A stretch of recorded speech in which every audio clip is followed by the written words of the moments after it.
अरमान और मेहर की शादी में हुई अभीरा की एंट्री। शो ये रिश्ता क्या कहलाता है में दमयंती जी पूरी तरह से अभीरा का साथ देती हुई नज़र आ रही हैं और उन्हें ये बात समझ में आती है कि किस तरह से मेहर जो है वो इस घर के लिए बिल्कुल भी सही नहीं है और अभीरा ही उस घर में अरमान के साथ एक अच्छी बहू की तरह रह सकती है। तो ऐसे में दमयंती जी ने फैसला लिया है कि वो अभीरा का साथ देंगी और जब अरमान और मेहर पहुँचते हैं शादी में तो वहाँ पर जो दमयंती होती हैं वो कहती हैं कि आरती अभीरा करेगी और अभीरा को देख के पूरा परिवार शॉक हो जाता है।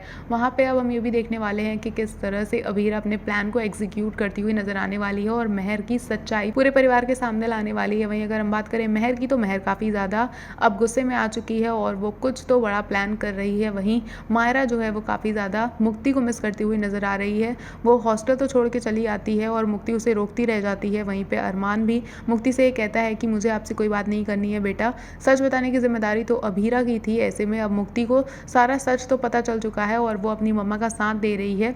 उस वक्त पे जब अरमान और मायरा हॉस्टल छोड़ के जा चुके होते हैं तो वहाँ पे मेहर आती है और मेहर अभीरा को धमकाती हुई नज़र आती है, मुक्ति को धमकाती हुई नज़र आती है और टेबल पे चढ़ के काफ़ी नाटक करने लगती है। ऐसे में जो अभीरा होती है वो मेहर को टेबल से गिराने ही वाली होती है, लेकिन तभी बचा भी लेती है और उसे वॉर्न करती हुई नज़र आती है कि अगर मुझे विलन बनने पर मजबूर करोगी तो मैं तुम्हें विलन बन के भी दिखाऊंगी। अब अभीरा ने अपना प्लान पूरा सेट कर लिया है कि किस तरह से उसे मेहर का सच सबके सामने लाना है और अरमान से उसकी शादी तुड़वानी है और मायरा को मेहर से पूरी तरह से दूर कर देना है। तो अब जो दमयंती जी की हेल्प से अभीरा ने एंट्री ले ली है अरमान की लाइफ में और अब वो बहुत ही कुछ बड़ा प्लान कर रही है। देखना काफ़ी ज़्यादा इंटरेस्टिंग होगा कि आखिर कैसे मेहर का जो सच है वो सामने आता है और मायरा अपनी मॉम को एक्सेप्ट कर लेती है और साथ ही मुक्ति को भी माफ़ कर देती है। मुक्ति के साथ एक अच्छी लाइफ बिताती हुई नज़र आती है। क्या कुछ लगता है आपको कि क्या मेहर निकल पाएगी अरमान की लाइफ से और क्या वो हमेशा के लिए दूर हो जाएगी मायरा से?